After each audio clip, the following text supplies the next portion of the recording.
Let me show you how I do the texturing for a model. And I'll start from the very beginning. So I usually have template, UA4 assets, star assets, 4K, DirectX. I don't remember if it's OpenGL or not for Unreal Engine, but I haven't had any problems with DirectX, so it works fine. Compute tangent space on, nothing else on. And let's see, I will do the Bane. Alright, so what you're going to want is you're going to want FBX without the skeleton. You can have the cockpit on it if you want. It kind of depends on what you're going to do with it. But you're going to want an FBX that's going to have all your actual mesh components, UV, all that good stuff. Import it in. Alright. So in this case, looks like I've got the cockpit on here. I'm not going to worry about the window glass because that's going to come out as it's going to go anyways. You can hide stuff if you need to. I'm going to keep it on. First thing first, you want to make sure you bake all your base maps. And you need these because a lot of your generators, your procedural stuff relies on these maps in order to produce the actual effects. So you're going to go to your texture set settings if you don't have that up. Go to Window, View, Texture Set Settings, and it'll pop up somewhere. You don't have to mess with any of this stuff up here other than making sure you're on 4096. I'm sure you're aware, but the source textures usually are 4K.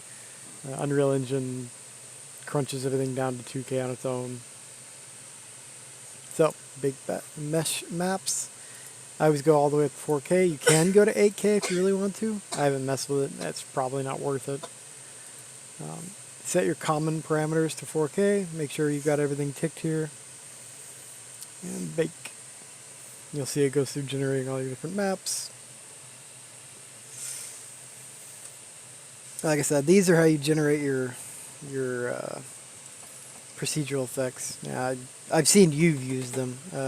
Anyone else that's watching this video who's not familiar with that, this will be a new thing, but this will help make sure that your procedural effects, you know, like edge wear, height map, that kind of stuff, all work the way you want them to work. Alright, so now that you've got your stuff baked out, you can kind of see the AO and stuff on it already. The way I do it, you know, I'm particular about it, but I like to have a black fill base map that's just color. And the reason I do that is if you try to bake it out using transparency, it looks horrible. So you end up with that mesh where you've got your islands and they're properly colored the way they should be colored depending on your map, but everything in between them is like this weird linear garbled mess. If you do it with a fill layer for black, the black is handled as transparency. It'll also show a black in that empty space between your islands so you can visually do stuff if you need to go in manually edit a texture or something like that. It just makes it a million times easier. So having a black base layer that's just base color is usually something I prefer to do. Create that. You're going to turn off everything other than base color. Set it to black. Okay. Now next up, I'm going to create a layer for normal map detail. I will mess with this in a minute here. So the reason is, if you look at this mesh, I'll turn out to black so it's a little easier to see. If you look at this surfacing, it looks okay, but it's not as detailed as something you'd see in MW5 or really any kind of games. And that's because you're lacking normal map detail. Normal map is your, let me show you. And again, this is for anybody that's already unfamiliar with this kind of stuff. With normal mapping, you'll create effects on the texture that make it look like, you know, there's geometric detail, but there's not actually any geometric detail.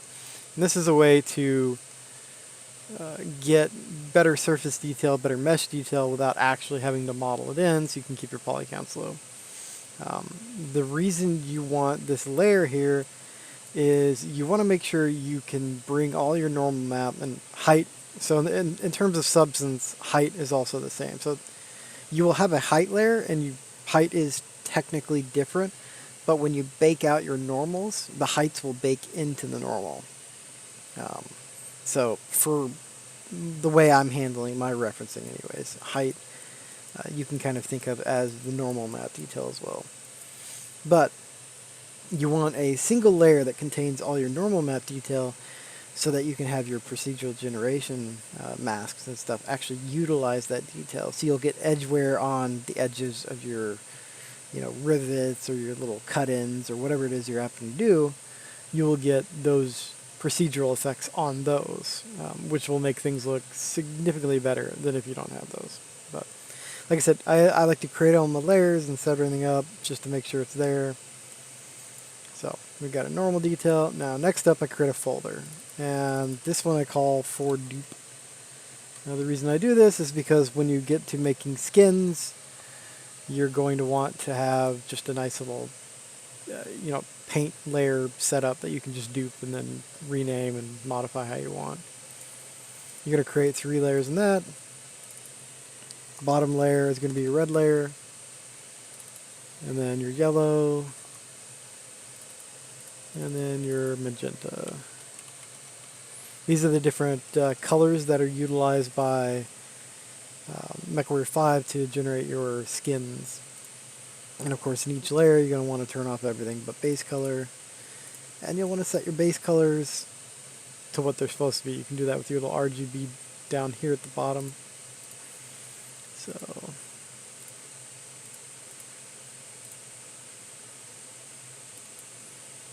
okay, no, hold on, I did that wrong. Fill layers, not standard layers. You want fill. There we go.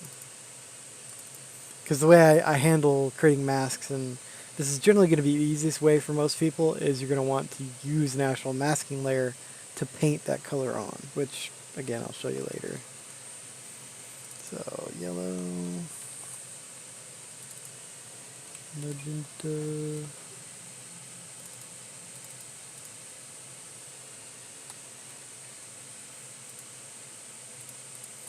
everything's off, base color, red. And in case you're unfamiliar, red is 1.0 red, yellow is red or 1.0 red and 1.0 green, and then magenta is 1.0 red and 1.0 blue. I don't know if it's actually magenta, but I just call it magenta because that's what it is, or that's the easiest way for me to remember. Alright. So the next step you're going to want to do is create, well, I mean, you can dupe this again if you want to. So let's say we'll dupe it again. Now we're going to call this one the wear mask, or wear MSK. You can hide the previous one. Now we're going to change to green, so 0. Or hell, you can even name it. You can name it the way it's shown in the MDL, I believe, which should be wear dirt grime. And it's going to be red, green. Red for wear, which is your edge wear. Green for dirt or dust is really what it's how it's actually handled. And then blue is going to be grime, which kind of mud effects from what I've seen. Now, I'm going to go ahead and turn these off in a moment. That way it's just red, a little easier to see. So the next primary step you're going to want to focus on is you want to set up your overall masking. So the reason I created a folder instead of doing individual layers is that I can treat these all differently. So let's say I want to paint, or in this case, wear mask stuff. But we'll go with paint because this is mostly what it's used for. A green layer. So I'll add a black mask, and I'll just paint where I want the green. Easy. However, let's say I don't want any kind of paint, because you're going to want to make sure your metal parts and things like that are going to not take any kind of paint and not take any kind of wear. What you're going to end up doing is actually using a white mask on the folder. So the folder is going to be kind of your overall where anything can go, and then obviously per layer you can do their own effects on that. You'll use a black mask for that, and let's say I want that, just like little section missing there. Well, no matter what I do, even if I go to the blue layer, it will not go onto that. And that's why I use folders, because it just makes it 1,000 times easier. Alright, let's see. Remove mask. Alright, anywho. I'm going to remove this mask and put a fresh one on. So the point of this is you need to create an overall white mask that's going to be used to show what part's going to be metal all the time, what parts aren't taking paint. You create that main white mask that way, and you can just copy the mask and place it into any of the new stuff, or even just duplicate it out. So let's say go on here. You can also use symmetry for this kind of thing if you really want to. I'm going to turn off red, make sure my symmetry is set up properly. Alright. Couple different selection options. This is probably auto. Yeah, so that's auto UV then. Alright, so let's say I don't want anything there, anything on this. And I'm just going to do this kind of quick, just so you can see it a little better. I'm not going to worry too much about it being perfect. Let's go throw that on there.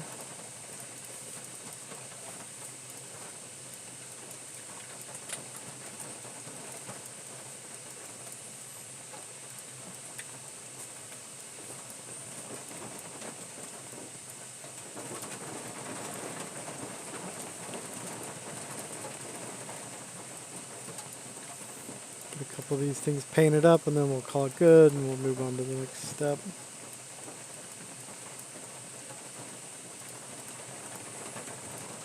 Yeah, and see, regardless of your UV setup, if you use a little object polygon fill, it'll fill the actual mesh object itself. It's a good way to kind of get around some of those where you might be UVing between stuff, but it's not actually the same thing. Alright, whatever, we'll call that good. So there's my basic wear mask, or my where I don't want paint to be or where to be at all. So I'm going to copy that mask. Where are you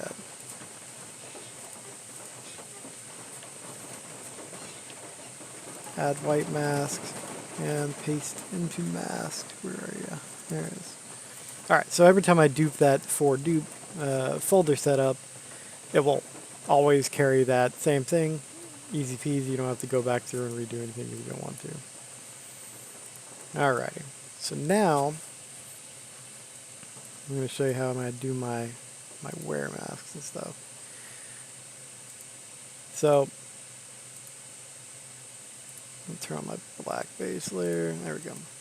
So in this case, you've got the black layer that'll, like I said, in the materials and the textures, it'll show up as transparent, or black, which is kind of used to denote nothing's going to be there. That way the metal shows through, or whatever your underlayer is on your material.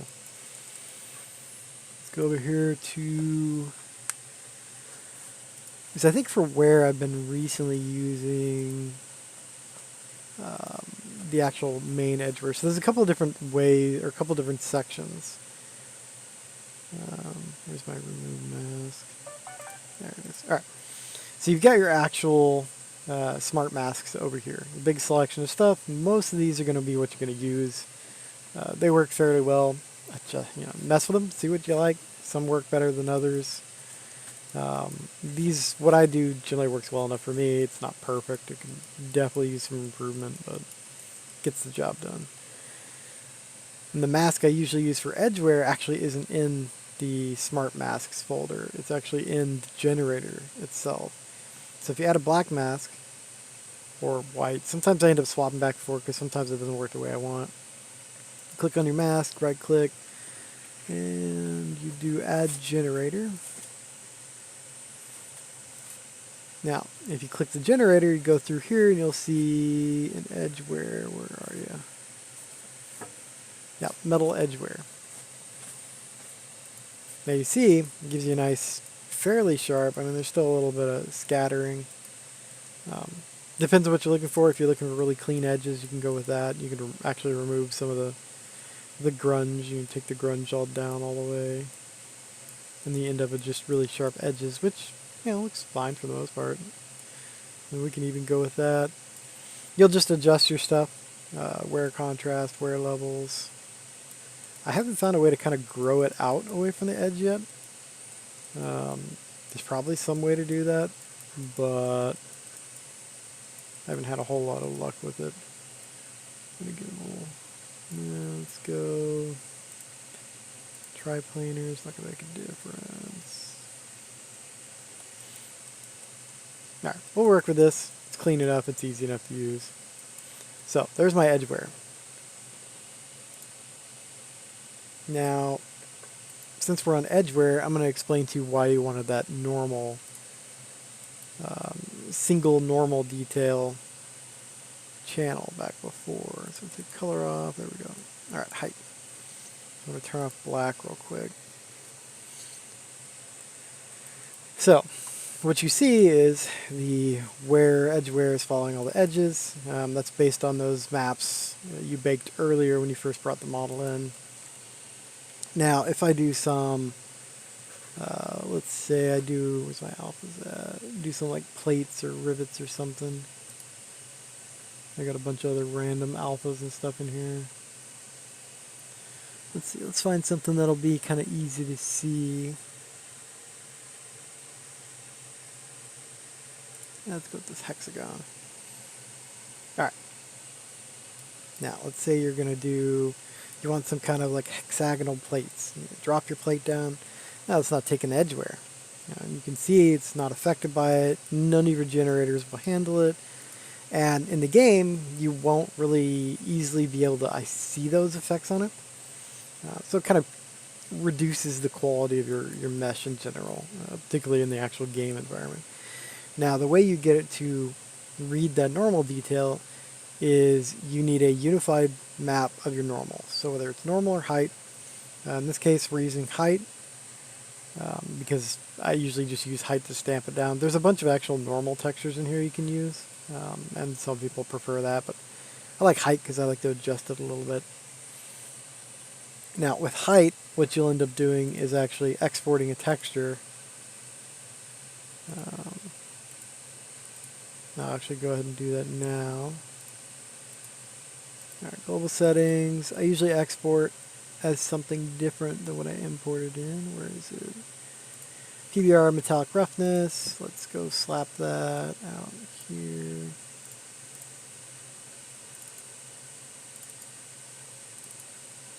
And create a new folder real quick. Alright. So PNG 8 bits. You don't want to do anything other than that. And in this case, we're just going to turn this height detail into an actual normal map for the sake of making it easier to see. Once you're comfortable with it, you can actually set it to use height maps as well. Doesn't matter height or normal, but for the sake of simplicity, normal is what you should focus on. I'm going under the assumption that you've done a whole bunch of detail, hand painted, stamped stuff down. It's a whole bunch of different layers, and you want to bake all those layers out and unify them into a single layer. So I got everything selected, just normal. You don't need to select height because you don't want a height map. You just want a normal map. Export it out. All right. Let's,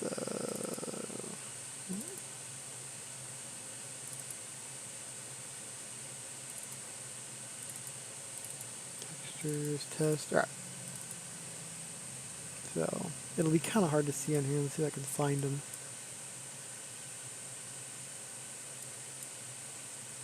Yeah, not going to be able to see down there. Alright, so once you've got your normal map, drag it back in. You can import resources, import as a texture.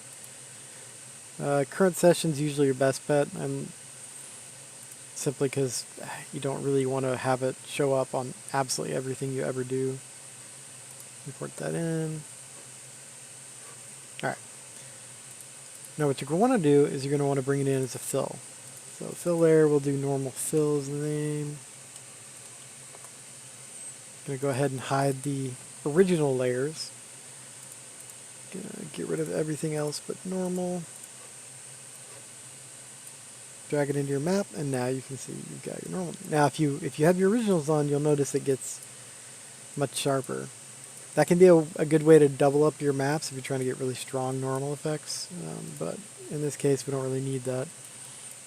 So now if you want to make it visible to the generator, you right click on it, go down to add anchor point, and now you'll see this little anchor here called normal fill.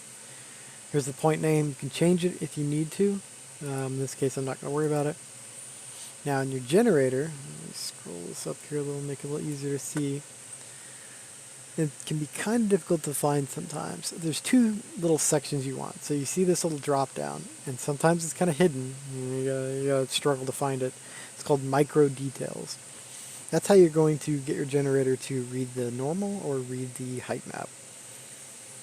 So what we're going to do is we're going to hit on micro normal, since we're using normal, and you'll see it pops up in the texture window. You'll also see a tab called anchor points. If you have your anchor point set up properly, you can click on this. Now you want to make sure you set your reference channel to normal. If you don't, it won't work right, it won't read it, and you can leave alpha the same. Now you still don't see any changes, the generator is still not affecting it. The reason is because you need to go back up here where that little drop down was. It said micro details and enable, set to true micro normal. And now immediately you can see the generator is working off my normal maps. And that is how you make sure that your normal maps are working with the generators, particularly your wear. It's not as important with dirt and grime because MechWarrior 5 handles those as kind of a roughness setting. But particularly on wear, it will make it a lot more visible. Alright. So that's the next main important part. After that, it's just, it's a lot more simpler. You're just really dealing with dirt and grime. I don't really use anything crazy for it. And, we'll go enable these again.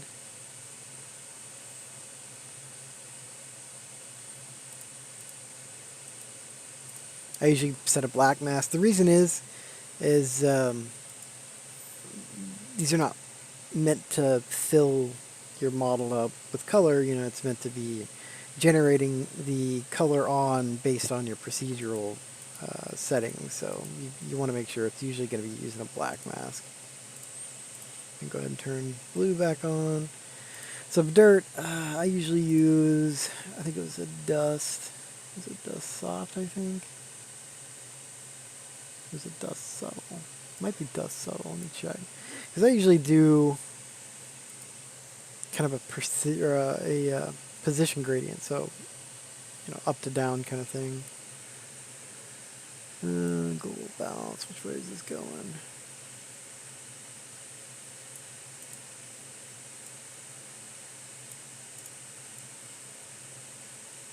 You can obviously create your own. Create your own masks yourself if you want to. Yeah, I'm going to go ahead and remove that one. Let's see, do I have a position one in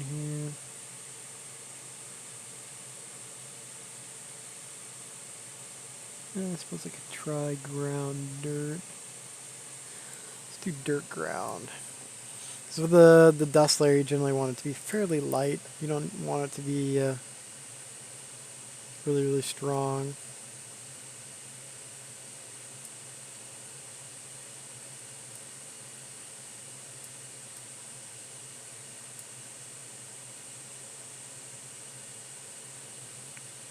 And there's not really a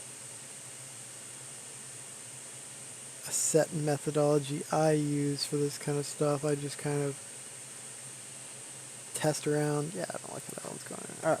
Give me a precision gradient. I know I got one in here somewhere. Generator, position, invert that. Drop it down a bit. Use texture. Let's see if I can get some kind of dusty effects out of it.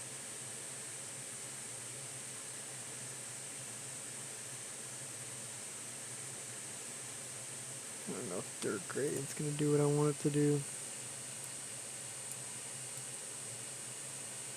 Yeah, I don't think so.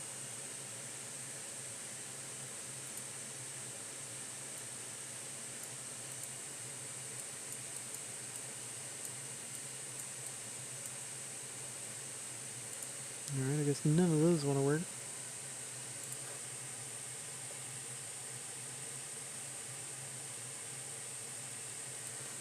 I'm going to go back to the subtle dust.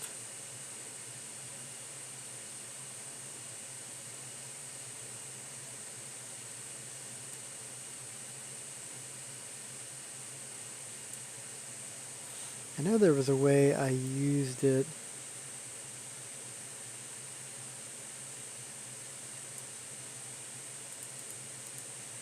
to kind of get the effect I wanted.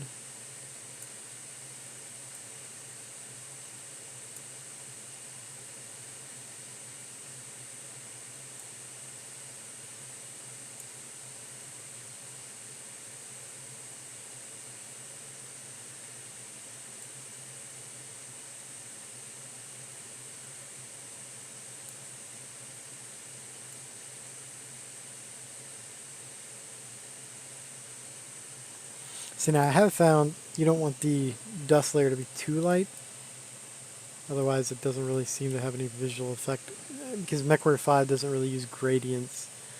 There's not really any smoothness to how it goes between reading gray, between black and white, so it's pretty much just black or white. So it tends to be an extreme one way or the other. I'll just go with that for now. It should be alright.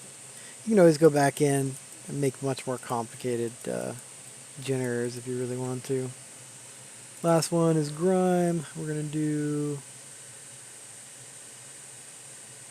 Is it dirt dusty? No, there's dirt splashes. I think it was I usually use. Yeah. I usually use dirt splashes. I'll turn it down just a tad, but mostly keep it the same.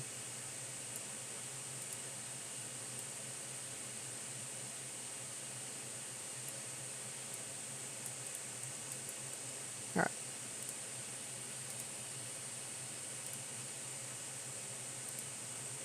So now you've got your baseline wear mask.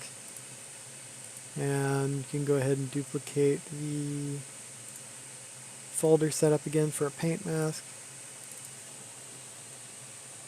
Usually name the first one default mask because that's what the game actually uses. Hide that. Paint mask can be the same thing, except usually I only do a black mask on yellow and magenta, because red is always going to be there. So red is your base paint layer. That's always going to be there. You're not really going to have to worry about it too much. And then you can see my my super cheap, easy default paint I use, which is just literally just swatch across with a nice brush.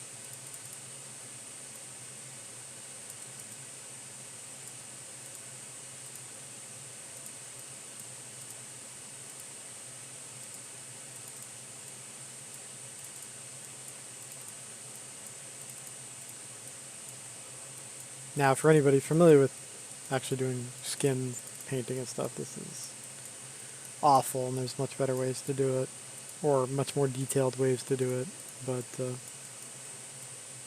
this is just to showcase it all together. Here, go up to your next layer, magenta, slap some more paint down, as cheaply as humanly possible.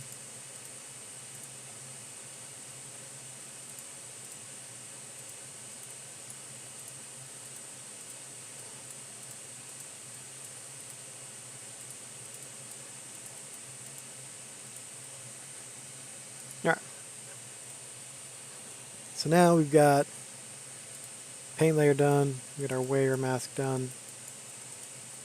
It's just simply a matter of exporting out the base colors. So, I mean, you'll have your normal already exported out. If not, export your normal out separate. Make sure you get a nice clean normal. Otherwise, you just export textures, select your body thing, and then base color. Doesn't need roughness, metallic, none of that kind of stuff. It's all handled by the engine, unless you really want to make a specific texture that's not modifiable. Then you can do it standard ways. But export out base color with whatever it is you want to export out highlighted, and good to go.